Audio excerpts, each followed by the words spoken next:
All right, I want to welcome everybody to another episode of The Shadows Podcast. I am your host, Trip Bodenheimer, and today I am very excited. We made this connection a while back. It seems like we've been planning on having you come on here for quite some time now. I think it was before I was starting our last class. We connected on a phone call.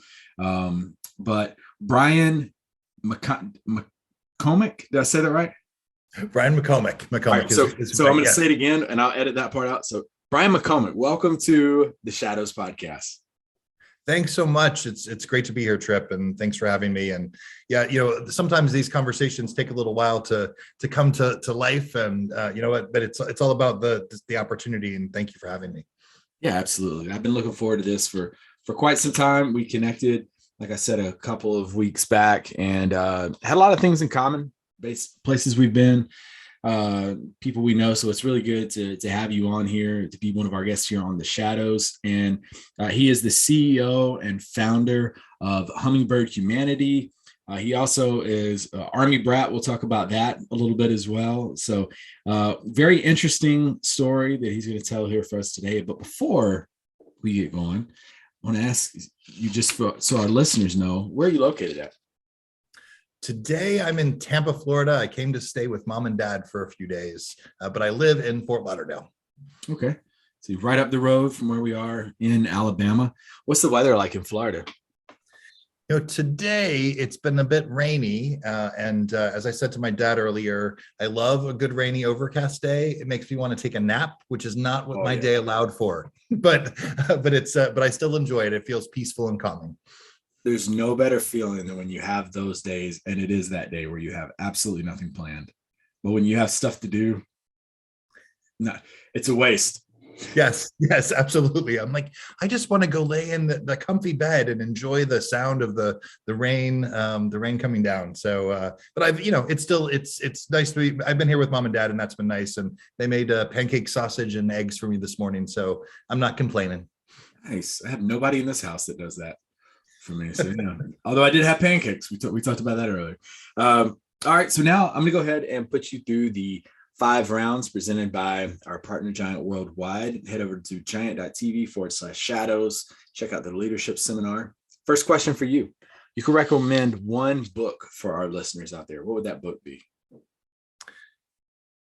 Cast: The Origins of Our Discontents. It's a book about the origins of racism in the United States. So it's a heavy read, but it's been incredibly impactful for me. Very relevant with what's going on in our country right now as well, too. So, okay, Cast: The Origins of Our Discontent. What is your guilty pleasure? Ooh, guilty pleasure. I go to see way too many Broadway shows, whether they're on Broadway or they're touring, or I love to have the opportunity to go see a live performance and just escape, shut off my mind, and enjoy those experiences. So I think I probably have tickets to see like 25 shows this year. Wow. My daughter was just talking. I heard Beetlejuice is going to be performing on Broadway pretty soon. Beetlejuice was on Broadway. I don't know if it's coming back, because it was one of the shows that closed before the pandemic, but it'll be touring soon, I'm sure. And there's so many great shows. If I was going to recommend a show on Broadway, Come From Away, which is a show about 9/11, which is a difficult topic, is at the same time, that show is such a beautiful message about humanity, and about how we can find connections with people that are different than us. So I've seen that show possibly close to a dozen times now, and I can't wait to see it again. Just like a good movie, keep rewatching it. What'd you say that one's called? Come From Away. Come From Away. Okay. Definitely look that up. Most embarrassing moment. Oh, most embarrassing moment. That's interesting. The first, I'll share the first one that came to mind. This is a long time ago, in my early mid-20s. I was at a venue called Jelly Rolls, which is a dueling piano bar at Boardwalk, which is one of the hotels at Walt Disney World. And my friend Laura, who's still someone I know today. She's amazing. She's one of the most fun humans I've ever met. She decided to get the piano player to get me on stage. And he had me get on stage, stand on top of his grand piano. And I had to dance the I'm a little teapot song on top of this piano. So how old were you? I was in my mid-20s. Okay. Embarrassing. So, yeah, it would be embarrassing, but I think there's two parts to that for me. One is, of course, you can't see this, on an audio recording. I'm 6 feet 6 inches tall, so I'm not a tiny human. So to be on top of a stage, on top of a piano, is pretty high up there. This was also at a point in my life where I was still very, very nervous about people knowing that I was a gay man. Mm-hmm. And so trying to dance I'm a little teapot, which is just embarrassing to begin with, and also not let a group of humans in the audience who are predominantly straight individuals know that I'm gay, was a very complicated moment for me, which I think is why it sticks with me. As it was embarrassing. It was also really fun. It's a great story. But part of that story was I want to make sure nobody knows who I really am. And of course I share that story about who I am now in a very in very powerful ways, hopefully for others. For me, it's just, I'm a gay guy, and that's okay. Yeah. Anytime you start a story with, I was at the Jelly Roll, that usually is followed by probably like a most embarrassing moment. Just to ask, what year was that? Oh my goodness. That would have probably been the late 90s. So 98, 99. Okay. Yeah, that actually adds some context to what you were talking about there. If you could try one career for a day, what would it be? Oh, I want to be on the Broadway. I am a performer at heart. I have had the opportunity to perform in a variety of productions, and I've sung on stages. I've sung at Carnegie Hall. Like, I've had a lot of opportunities to perform over the course of my life, but not really as all in ways that were volunteer or things that I community organizations that I was part of. So to become a paid performer would be really exciting, and to be part of a show like a Broadway show, a story like Come From Away that's so impactful, that would be pretty cool. I've found other ways to do it though. So I'm a keynote speaker, and I get to get on stages and still entertain and engage audiences with stories. It's a different type of performing, but it still ignites that same passion. Oh yeah, yep. I can definitely agree with you on that one. And then, you're into assessing individuals. If you could do your own personality assessment on individuals, what would you build it around? And what I mean by that is, Nina Choi Rowe-Miller, who's one of my, she's like family to the show. Her and I have like this little coffee personality assessment where we can base your personality and go like, oh yeah, you're dark coffee. Oh yeah, you're pumpkin spice. And we've done it with Girl Scout cookies too. Oh, so interesting. The one that I have played with over the years is just for fun.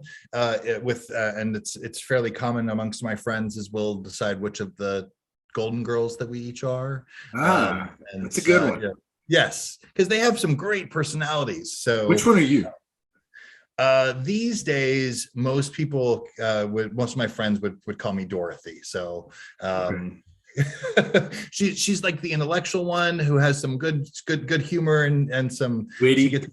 Yes, yeah, absolutely. So it's I used to be Rose, and I still adore Rose, but there's what is that place that she's from, where she's telling her stories from her hometown. It's gonna escape me right now, but I don't want to be. I love Rose, and I love her pure, innocent joy for life. I like to have that educated joy for life, though.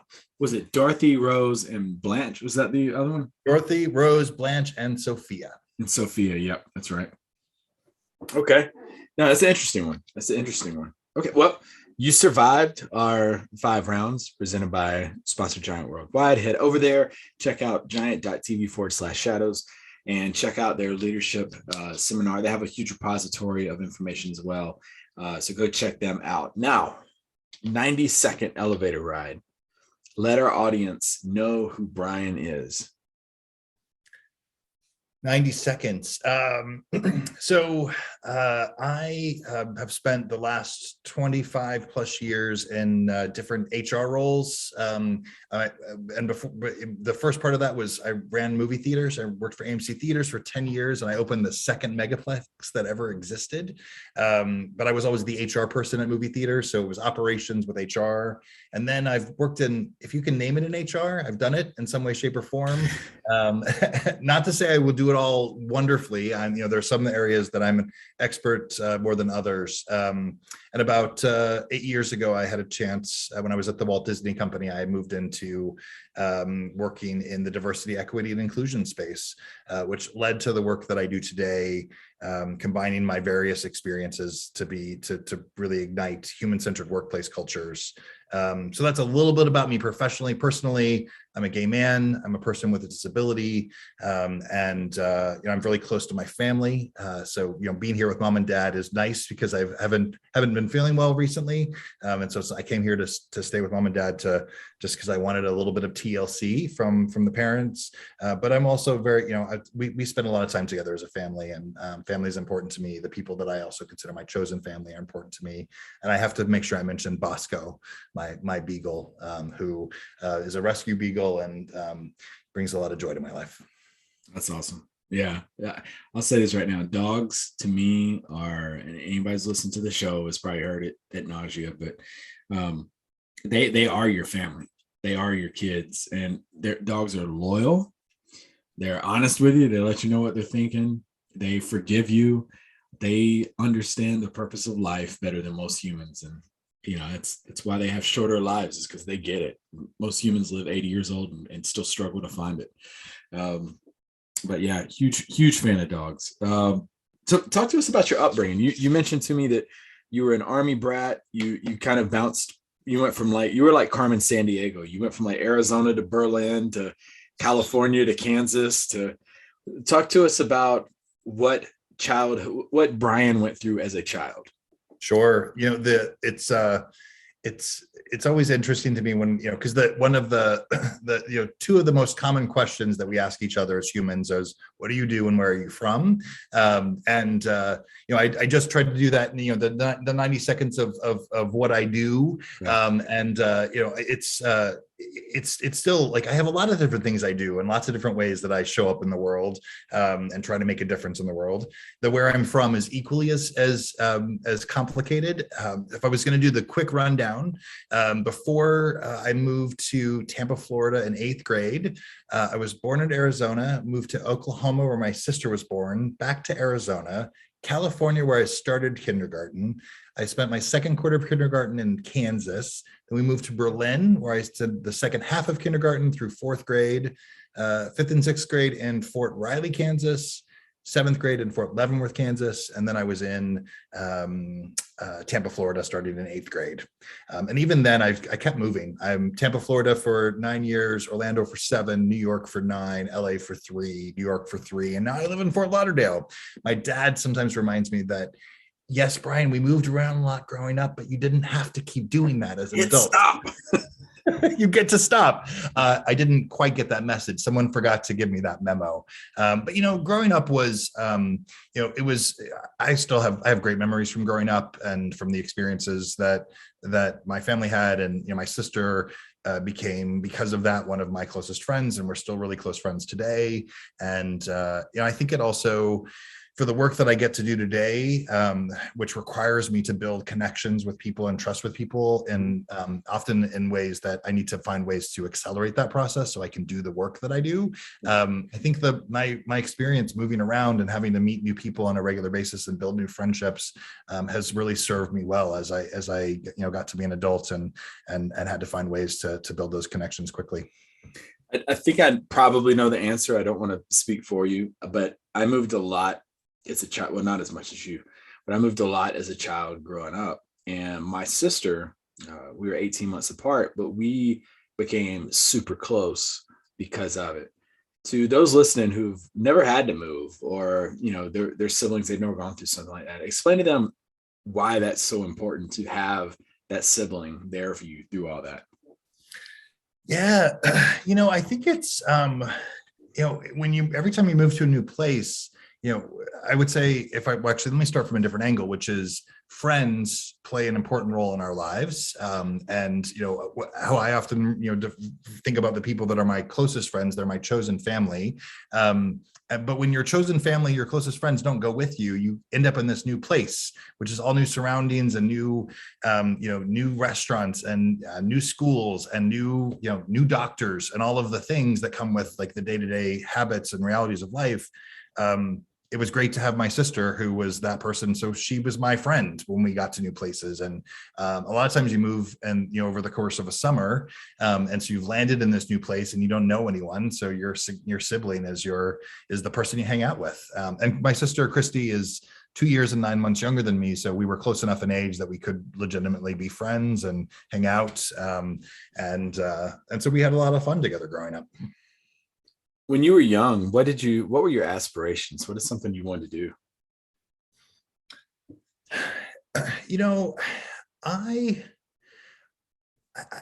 I've had this question come up over the years, and I've tried to think back to like, what did I think I was going to do? And the things that come to mind for me aren't necessarily about careers. Mm-hmm. One of the aspirations I had, my dad is an Olympian. He competed in the 72 Olympics in archery. And really? I was yeah. My dad is an impressive human all by himself. He's also a country boy who, if you met, you would never expect that he's had the life that he's had. He's very 72 is Munich, right? Yep, Munich. Yep. Yeah. So, he's just an incredible human. So, it's, I was a competitive swimmer, for a period of time, I was managed as a competitive swimmer by my mom. I was an independent swimmer, so I didn't swim with a team, so I could be competitive on a national scale. And I went to the Junior Olympics, and so one of the things I thought I would be is an Olympian. I ended up taking a different path, but that was one of my aspirations as a kid. I was also the person, or one of there's lots of us in college where I was pre-med, pre-law, pre-engineering. I was even a music major for a semester in college. So, I love that I have lots of interests. I love that I have I'm innately curious and I want to do different things. That didn't necessarily sort of translate to like, oh, this is your path, Brian. But the way that I have framed that as I've grown up over and continue to have experiences is, hopefully I get to be an old man at some point. What I want to be able to do is to look back and say, hey, you know what? I lived, I tried, I leaped, I succeeded, I failed, but I really have experienced life. So I think that's been consistent, and even from when I was a kid. Yeah. Yeah. And I think that's awesome too. Just curious mind, try different things. And that's pretty awesome. Your dad was in the 72 Olympics over in Munich. It's kind of ironic too, as I'm sitting here talking to you. I'm sitting here drinking, did not do this intentionally. I've got a Berlin mug. Cool. That I'm sitting here drinking from. And we're talking about everywhere that you've been, and all the things you've experienced. One thing I do want to talk to you about too, because you've said this a couple times since we've been talking, is that you struggled for a while there about your sexuality. And the reason I said it to add some context as to when the Jelly Roll story you were talking, for those if you just tuned in late and you heard that, go back and listen to it. No, explain to us like what, especially our younger audience of listeners, what the biggest difference was between when you were young and probably struggling with that and what kids are going through here in 2022. Yeah. I think the way that I remember it, at least, is that I didn't have examples in my life that I could point to, whether it was pop culture, media, television, movies of what it looked like to be a gay person. So, and while I don't believe that being gay is a choice, it's a genetic predisposition and it's who I am. What I say is I didn't realize I could choose to like accept those parts of me that were indicating like, hey, you like guys, Brian, and that's just part of who you are, because there just weren't messages or things I saw in the world around me. And I grew up in a what I would refer to as a hyper masculine environment, as because I grew up on military bases, and I also knew I wasn't like the men that I saw, and for many years I was like, I don't connect with those individuals. Of course, fortunately, I've gotten over that. One of my closest friends is in the CIA, and with our just friendship over the years. Good friend to have.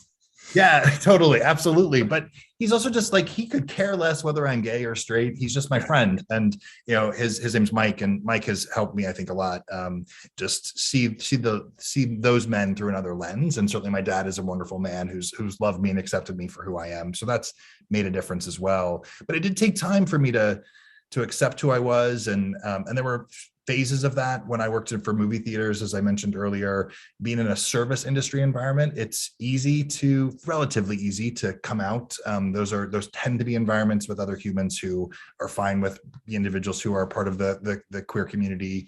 But when I went into corporate America for my first job in human resources, I went back in the closet because nobody said it overtly, but I knew that somewhere I wasn't supposed to be out, and that in a corporate environment.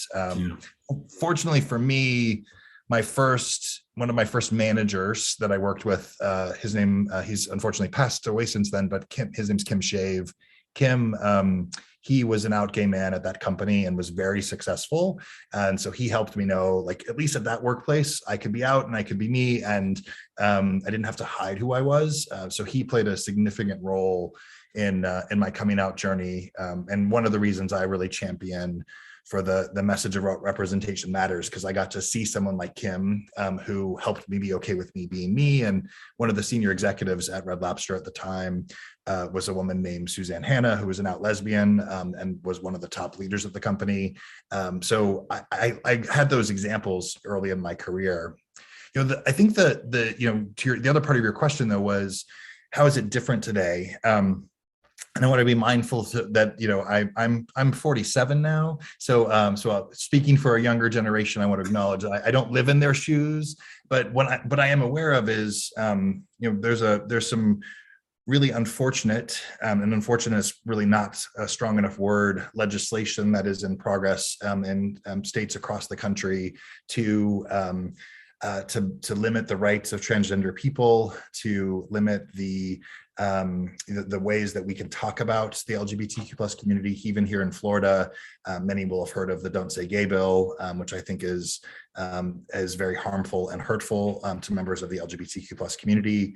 And so I can only imagine in the world that is fortunately, I think, becoming more accepting day by day of our differences and understanding, and finding ways as humans find ways to connect and understand each other's differences, at the same time to have legislation that is coming out on a regular basis that limits our rights and challenges our identities. I think that's harmful and challenging. And we already have an epidemic of a mental health crisis because of the pandemic, and that's those just, I think, perpetuate the mental health issues that members of the queer community that are in earlier generations are facing. 100% agree with you. I think we're making strides, but I think there's still a long way to go. One thing I was going to ask you about too, like how old were you when you were able to be your authentic self?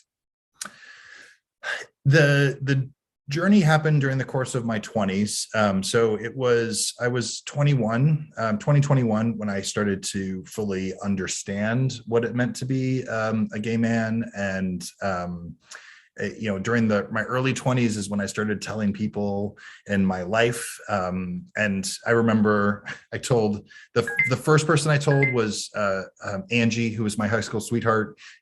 everyone thought that she and I would get married. I'm 6'6", she's 6'3". We both played basketball. Like it all was like, everyone's like, they make sense together. But I told her, and she could have cared less. She's like, have a nice date with when you go out Friday night, and when we hang out again. She just didn't, it wasn't a big deal to her. Yeah. And that was Awesome. generally the way that I found with my friends and people in my life. It wasn't a big deal. They just accepted me for me.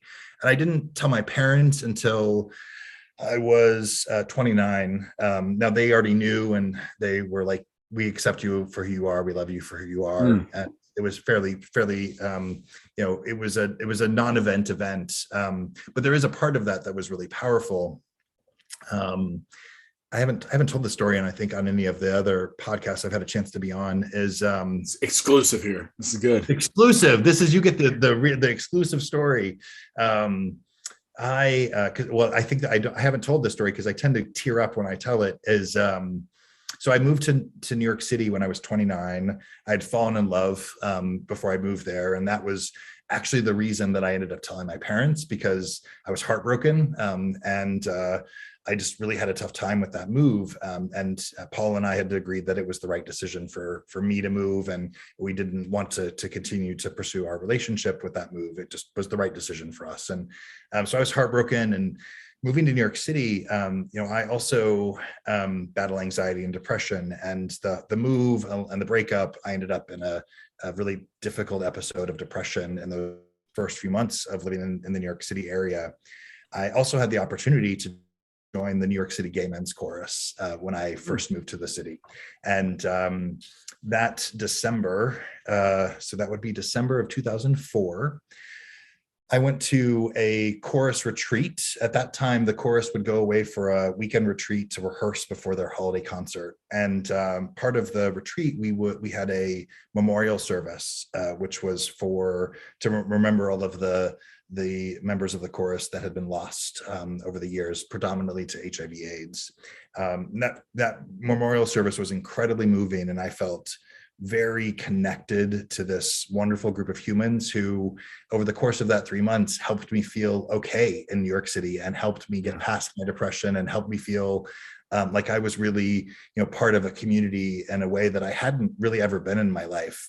And we were a few days away from performing at Carnegie Hall, which is, it's a big moment in anyone's life. Yeah. And I just moved to New York City. There were people who didn't think I was going to make it through that period of depression. The chorus if my mom were with us, she would say that the chorus saved my life.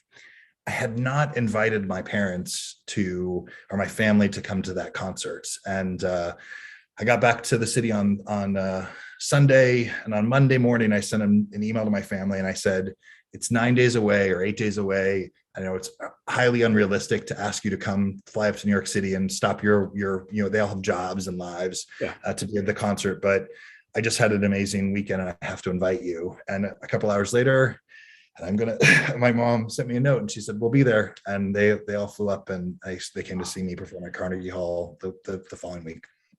That's awesome. No, I appreciate you sharing that story. That's really good to hear. And to hear the outpour of support that you had, and the community and everything. That's so heartwarming to hear that story. So I appreciate you for opening up and sharing that here with our audience. Absolutely. And as I suspected, I was gonna, like, that moment always makes me tear up. And it's, it was real. Yeah, it's real. And I'm in, our family's not perfect. We have our stuff just like every other family. But that one thing that I would without question say emphatically is we've always shown up for each other. And I'm really fortunate to have parents who have just accepted me for me and shown up for me. How many of our listeners, or how many people out there that don't even listen to this, wish they had the support that you have from your parents throughout your journey. So yeah, definitely that's awesome to hear. And you've mentioned you've had several different HR career. Did I hear it correct? Were you at Red Lobster at one point? Yeah, I realized as I was telling that story, I didn't mention Red Lobster, and then I sort of threw in Red Lobster in the middle. Yeah, so my first career was with AMC Theatres. I worked for AMC Theatres for just shy of 10 years. And while I was working there, I realized that I was going to, at some point, likely not want to work until dawn on a regular basis. So running a movie theater that's as busy as the ones I worked at, we would work overnight on Friday and Saturday, and our goal was to leave work before daybreak. And I just said, I think I'm not going to want to do that forever. Yeah. So I went back to get my master's in human resources and change management. And that was an exploration of its own when I went back to get my graduate level degree of what was the right path for me to take. And sort of different from my bachelor degree experience, as I waited a couple of years before going back to school, and I knew myself better, and I was more clear on who I was and what I wanted to do and what I valued. And yeah, so that made a big difference. And so I was clear that I wanted to move into HR. And while I was in my master's program, I was fortunate to be hired to be an intern in the employee relations, what we called it crew relations, because employees at Red Lobster are crew members. But I worked in crew relations as an intern, which was part of my learning in my master's program. And then they hired me in a full-time role. And so that was my first HR job, was at Red Lobster. Well, did the tempo pick up on this episode? Because I actually had my students especially know that I worked at Red Lobster in South Carolina when I lived there. And I always make a joke about how I was the 2-time server of the year in the local paper. And, oh, wow. Congrats. Yeah, it's a big deal. It's a really big deal. And no, it's 2007, 2008. The voters of the Sumter Item newspaper voted. And then I walked away. I hung up my blue apron and joined the military. And I always joke with the students. I always tell them on day one, I'm like, it was the equivalent of Michael Jordan retiring after the 98 finals. Walked away at his peak. And yeah, but I remember like the MIT program they had for the managers in training, and Orlando's actually headquarters, I believe, for Dart. Yep. Yeah, absolutely. So of course you knew that crew members were crew members then. And did you ever have any of those little compass pens for like the year that you were there, or? There were those pens as well. There's also pens like the pineapple for hospitality, and a few of those pens. So I created that program. So really? If you ever got those pens. If this is not like a Red Lobster All-Star episode, all of a sudden, I don't know what is, but yeah, I'll tell a lot of it's pretty cool. Some of the instructors that live down in Sumter, they'll come through the course, they're stationed at Shaw. And I tell them, I'm like, when you go in Red Lobster, if you tell them you know me, you might get extra Cheddar Bay or two. Cheddar Bay biscuits. In your mouth. Cheddar Bay biscuits. I'm also a big fan of the lobster pizza with the salt on the bottom of the crust, which is incredible. So, there's all kinds of little secrets. Like dip the Cheddar Bay in the marinara is really good. We're getting away from your story. We could have a whole conversation. Actually, I'm like, I wish I had my. I'll have to send you some pictures. I still have, because one of the things I got to do at Red Lobster was I was responsible for all of the recognition programs at Red Lobster during my time there. So I created the Compass Pens program. Our Compass is the mission, for those of you listening, our Compass is at the time, and may still be the case, is the mission, vision, values, or was the mission, vision, values for Red Lobster. And we created these lapel pins that were ways to recognize employees for living the mission, vision, values. Any Red Lobster merchandise that had logos on it, I was responsible for working with our vendors and creating that merchandise. And the service anniversary program that you were talking about earlier, I was part of the owning that and bringing that to life with my boss at the time, Buddy Hall. So I have some really cool memories from that time, because I got to actually get so much of what we do in HR typically is intangible and doesn't create an actual product, but that work, I got to create some products. So I'll send you some pictures, Trip, and you can maybe sort of take a trip down memory lane of some of those moments. I've got some with me in the fish shirts back before they actually became the all whites and black. The fish shirts. Oh my goodness. Yep. So, okay. Well, now talk to us about your time with Disney. Yeah, so before Disney, I was living in New York City, working at Christie's Auction House. So Christie's, for anyone's not familiar, is one of the two major auction houses in the world. Between the two of Sotheby's and Christie's, between the two of them, have 90% of the market share in that market. So it's actually it's a true duopoly. You're an auctioneer, right? I'm an auctioneer. No, I'm a benefit auctioneer. So there are three real types of auctioneers. Two of them have to be, you have to actually be registered with the state that you're doing an auction in. So there's like the cattle auction and car auction auctioneers. I don't do that. And then there's the auctioneering in the sale room of auction houses, which is often done by wonderful British humans who have these wonderful accents. I'm not that person either. If You're the third one. I don't have a British accent. The third one is a benefit auctioneer, and I call my version of benefit auctioneering stand-up comedy with a purpose. Yeah. So I help not-for-profits develop their gala events to maximize their fundraising during the course of the evening, because there are some tips and tricks, as you might expect, to really to create the various moments that allow for fundraising to transpire. And then I can also go on stage and help with the actual auction, and I can do it by myself. But I've also I'm going to do some name dropping now. I've been on stage with Alan Cumming and with Justin Bieber and with Lorraine Bracco and some other wonderful celebrities. So yeah, it was fun. Billy Porter, how could I not mention Billy Porter? He's the man of the hour, the person of the hour these days. So auctioneering was a way for me to combine my commitment to working at Christie's, and part of any good HR person tries to get connected to the business. So it was a way to do that. My passion for performing. So I got to get on stage, and I get to get on stage and perform, and my commitment to giving back and making a difference. So it was a cool opportunity that transpired out of my time at Christie's. But Christie's, just like any organization, goes through a fair amount of change, and my role changed there, and I had they gave me 9 months of notice, and they asked me to help them with landing some change, but I had plenty of time to figure out my next role, and I, on a whim, applied to work at the Walt Disney Company in Los Angeles. I did not expect that I would get hired at the Walt Disney Company, because I sort of thought that dream had sort of passed. And I was invited to join as director of corporate human resources, or enterprise human resources, and worked at Disney for a couple of years, and learned so much there. That's actually the time in my career that opened the door to me doing diversity, equity, and inclusion work. There was something that happened while I was at Disney, which was, I still don't know if I completely fully understand it, and that's okay. But the way I describe it is, I didn't feel like I really fit at Disney as much as I wanted to be there.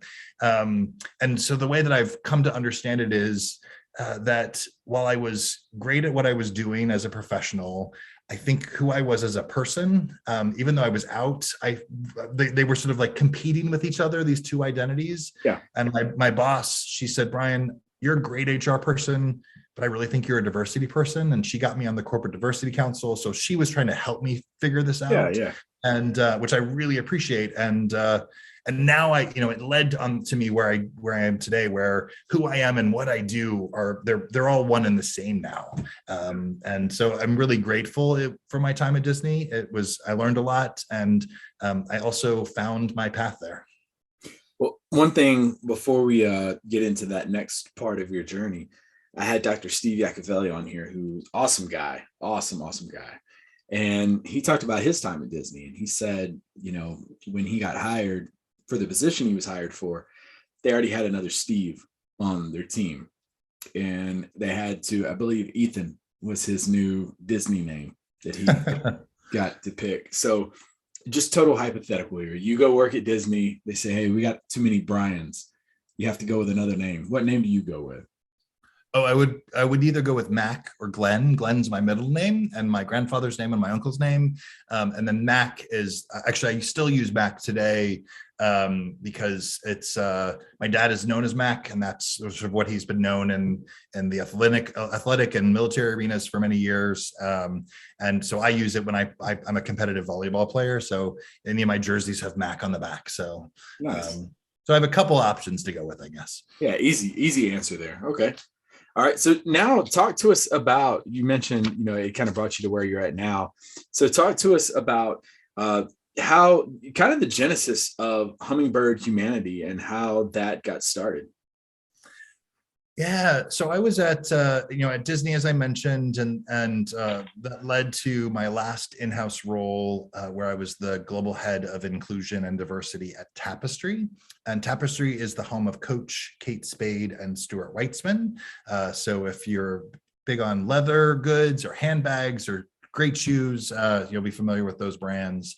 So my last few years of in-house roles were I was really fortunate. Great roles, great companies, and the open doors for me to this next chapter in my career. There was also part of my experience in those last few years where I really felt like I was constricted by the four walls of corporate life. I understand the rules of the game. When you work for one of those brands and those companies, anything you do needs to represent those companies. So if you're going to go out and speak or talk or write or anything, it has to reflect those companies. And not that my perspectives are inconsistent with the values of those companies. I think where there's a lot of alignment there, but it was more controlling than what I was really wanting to do. I wanted to be able to use my experience and my stories and my passion to make a difference in bigger ways. So I took the leap to in fall of 2019 to start the path into the world of consulting, which in fall of 2019 seemed like a really good idea. And then there was this thing that happened in March of 2020. Yeah, something happened. We'll skip that because people probably already know the rest of that story. But when COVID hit, everything that had started to materialize disappeared overnight. I was actually going to pay my bills that spring with my benefit auctioneering. I had almost a dozen gigs booked. Like, it was something that I was going to be doing which I love, but also make a living at. And there's a lot of synergies there, and that disappeared because, all of a sudden there's not going to be hundreds of people in a space together for me to deliver an auction for. So in May of 2020, I hung my shingle for Hummingbird Humanity. And I launched Hummingbird with a live conversation series.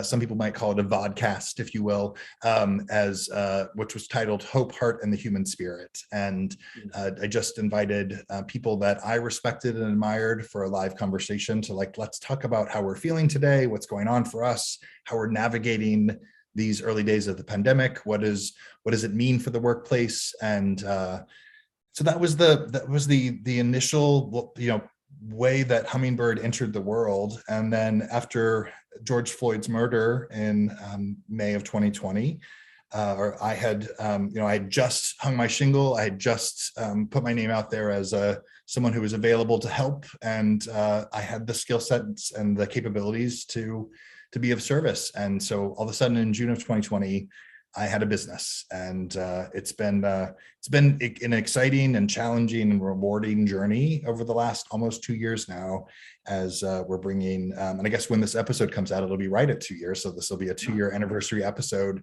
of honoring, how we have at Hummingbird, and I at Hummingbird have been able to hopefully bring human-centered workplace cultures to life and make the world a bit of a better place for everyone.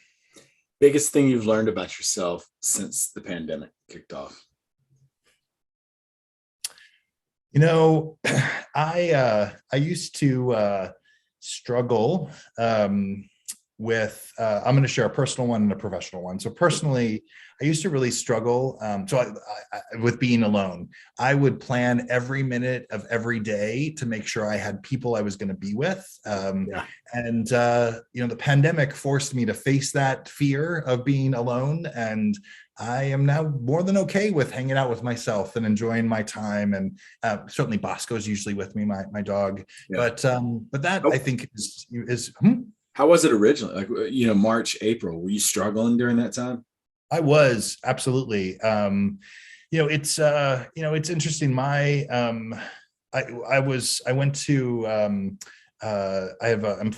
very fortunate to have a second home. And so I went to my second home, which is on Cape Cod.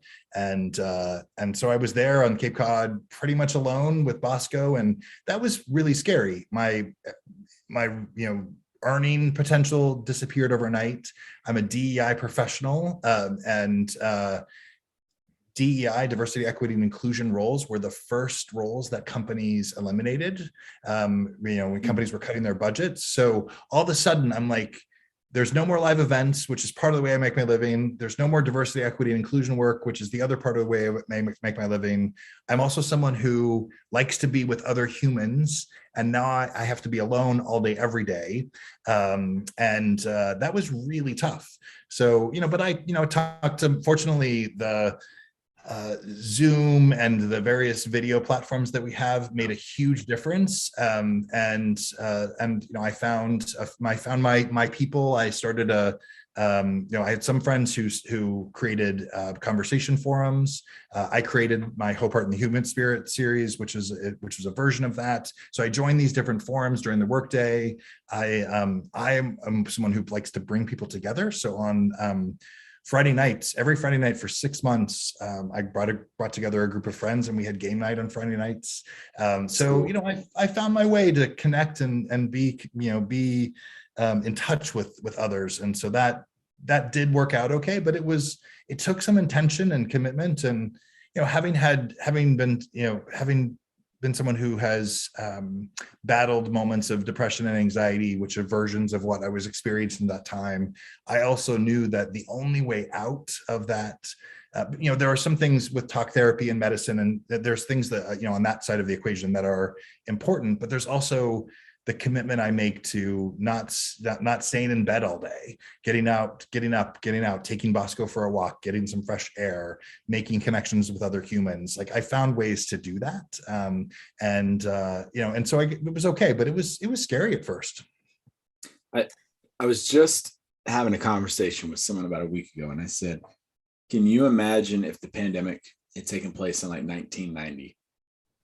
How difficult that would have been. Thank goodness we had Zoom and, all of these apps and, video platforms like this at our fingertips. But could you imagine if that was, early 90s, late 80s? People would have struggled. They really, really would have struggled with it. Oh, absolutely. Yeah. And if I can, the other thing that, in this, I don't know if this is necessarily what I learned about myself, but one of the biggest learnings that has happened for me in the pandemic, I've been someone who's committed to embracing diversity and inclusion, whether we've used those words or not, for many, many years. I was always different. I was always someone who felt like an other or an outsider. And so I understood the value of trying to create teams or workplaces where people could feel accepted. So that's been part of my commitment for my entire career. And again, the language and the ways I think about it have certainly evolved as I've learned more. What I've learned, though, in the last 2 years, and I mentioned the book Caste: The Origins of Our Discontents, mm-hmm. that book, and along with other experiences I've had to learn about the systems of oppression that exist, sexism and misogyny and racism and ableism and homophobia and transphobia, and there's all these different ways that we push each other apart or don't see each other or don't appreciate or respect each other. I've learned so much in the last couple of years that I wish that I had known before that time, and had been able to use that learning in how I was doing my work as an HR professional or as a DEI practitioner. learner. We can't rewrite history. That is not the way it works. But I'm really grateful that I had the opportunity to learn, and it wasn't easy. Some of that stuff, was really hard to learn and painful to face.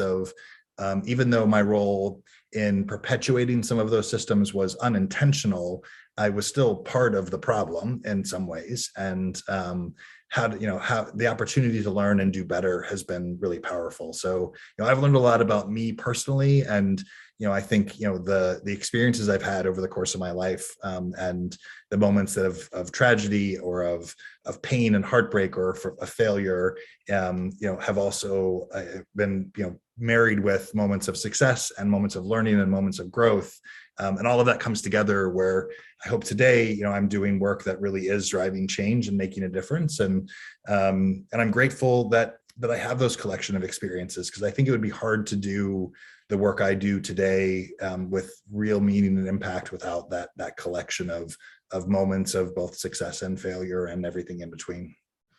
Yeah, diversity, equity, inclusion are, especially I can speak for the military side, kind of a hot topic right now.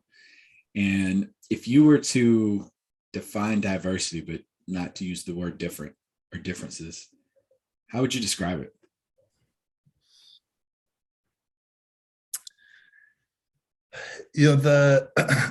I'll use the picture that I encourage people to think about when I'm delivering a keynote or a training session, and I'll ask everyone just to close their eyes and imagine we all went to high school. Most of us went to high school or had some version of the experience, and there was a school dance. And imagine that there's a school dance happening inside the gymnasium at your school, and you're outside. And you haven't been invited, you haven't been included, but everyone inside looks the same, and you are with those other people that look, have a different perspective or see the world differently or have different lived experiences. How does that feel? How does it feel to be outside that gymnasium? Mm. And then let's say that someone did invite you to be inside the gym, and you're now in the gym, the dance is happening, but you are against the wall along with all the other people that don't really fit and don't have their place on the dance floor. How does that feel? But imagine that someone comes over and invites you to be part of the dance, and you're now with a group of friends and you're dancing and you're having a good time. That's what it feels like to be included, or what inclusion looks like. So that diversity part of it is, were you even invited in the room? Inclusion is, were you invited to be part of what was happening in the room? And then the equity piece of the puzzle is, some of those people have really fancy outfits on. They have the newest brand, the hottest fashion designer, and maybe you have torn jeans and raggedy tennis shoes, and you just were able to put something on to get there to that dance, and so you also still feel like you don't fit. And equity is, how do we make sure you have what you need? So not only can you be in the room, can you be included, but you actually feel like you're one of what's happening in that space. So, I think about those visions and what it must feel like to be excluded, and what it can feel like to be included, be invited, be included, and feel like you're actually part of what's happening. Wow, what a crash course lesson there on those three. That was actually really good. I'm going to steal that with my classes. So I'll give you the credit. The one I heard was, and I mentioned this on a previous episode of the podcast, but was same thing. It's a close your eyes one. You're going on a vacation. You board the plane. The pilot greets you, shakes your hand, and flight attendant takes you back to your seat. Flight attendant checks on you, make sure there's nothing you need. Take off, you land. You go out to dinner, and you look over, and the table next to you is having the most romantic dinner that you've ever seen. And you look, and you're envious in a way. You're like, I wish I had that. I wish I had that relationship with somebody. You go back to your hotel, crash, get up the next morning. You go listen to a keynote speaker. They have the audience in the palm of their hands, and you're just in awe of the speaker up on stage. And then from there, it's like, okay, let's talk about this for a second. What did y'all picture when you pictured the pilot? And for the most part, it's an older white guy. And you're like, okay, nobody pictured a black male or a female. And if they do, it's Denzel. Every time it is Denzel. That is the one. But then it's, okay, what about the flight attendant that took you back to your seat?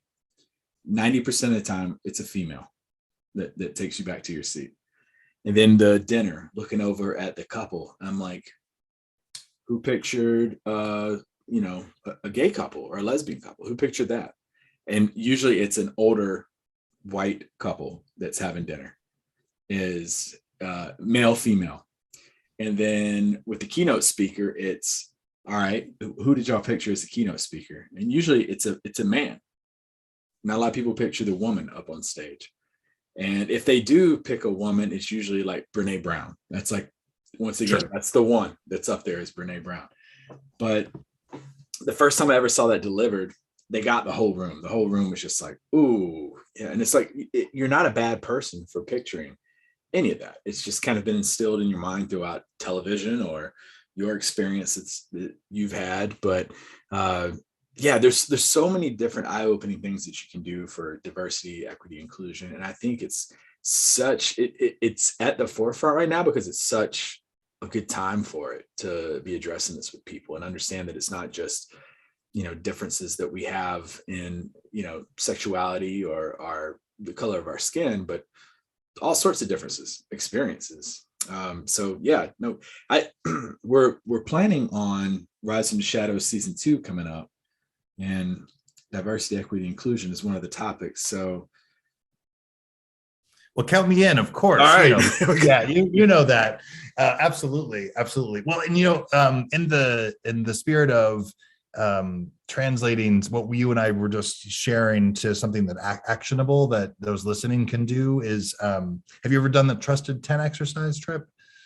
No, but I'm interested now. The Trusted 10 exercise is, and if you have a piece of paper, the easiest way to do it is down the left side of the paper, write the names of the people that you go to for advice and counsel, those people that are the advisors in your life.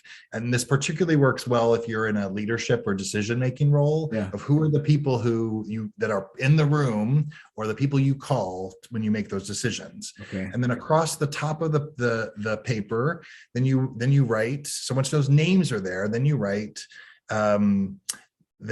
what's their gender, what's their race or ethnicity, what's their sexual orientation, what's their religion, what's their you can look at other ones, what's their ability or disability. What you will likely find, and Trip, you're committed to this, so you might find something different in your list, but I'll use myself. What I found the first time I did it was almost everyone in that list was a cisgender gay white guy.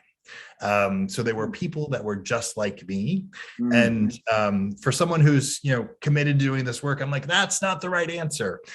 So I had to intentionally step out of my habits and behaviors to say, how do I make sure I'm inviting other voices into my decision making? And so, when people do this exercise, and I really just encourage people to do the exercise, it's not an indictment. It doesn't make you a bad human if you find that everyone on that list is essentially people just like you. It's a way to illuminate and sort of check to say, hey, wait, if I'm committed to diversity, equity, and inclusion, am I inviting other voices to the conversation? And that's a great self-check that you can do to think about how do you pivot. And if you're like, hey, I want to do better, make some commitments, and then a year later, put it on your calendar. I'm going to do your Trusted 10 a year later and see how it's shifted after you've taken some intentional steps. Trusted 10.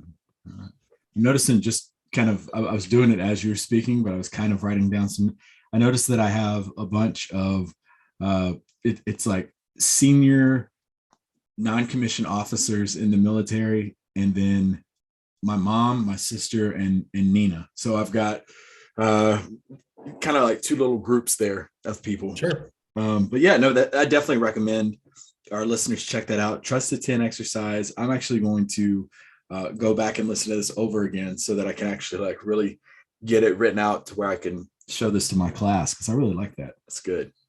Well, like I said, we're going to plan on getting you back on here for another episode of a Rise from the Shadows, because that's going to be launching the 7th, I believe, of July. I think it's the date that I have. If I'm wrong, it's on my Instagram page. But we've got something in store for that season coming up, which I think you fit in. Like I said, perfect. We've been teasing with some lucha mask. Well, actually, by the time this episode releases, the cat will be out of the bag. We're going to focus on spiritual, emotional, social, and physical domains of wellness. And each of our episodes are going to focus on one of those. And it's talking about the different masks that we wear day in and day out.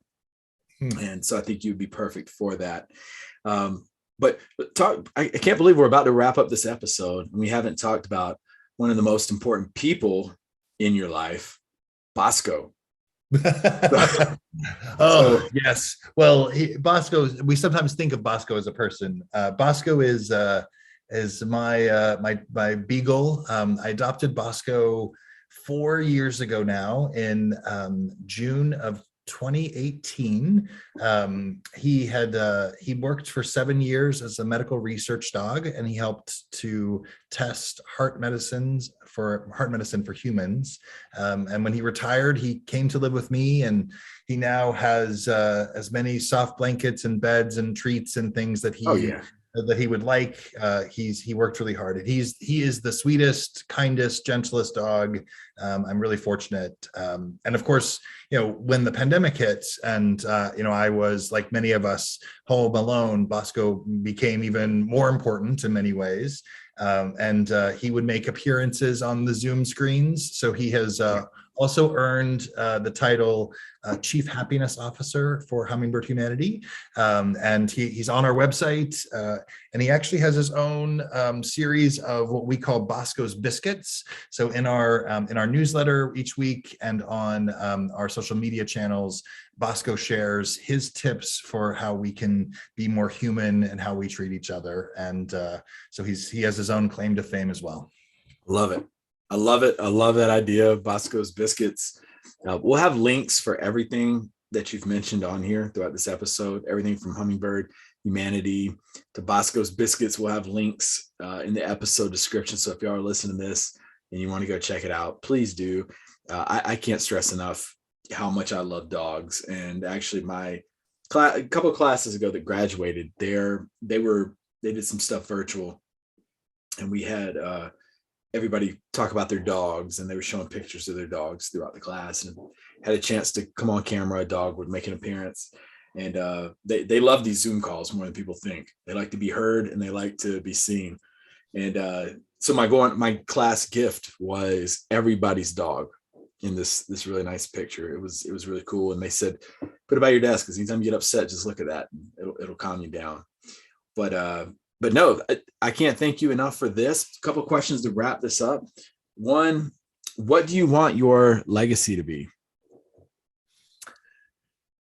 The legacy is a big question. But I have thought about it over time. I have a book coming out in the fall called Humanity in the Workplace. And, I think I took this leap from corporate life to being a consultant to being a speaker and a consultant is because I wanted to make workplaces more human.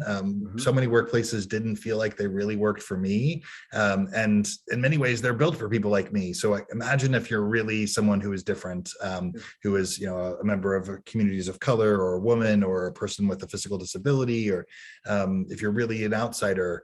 And that I don't think that's any good for any of us, and certainly not for our company. So I do hope that I will get to be remembered as someone who was a kind person, who was someone who made a difference in the world, and hopefully as someone who helped to make workplaces more human.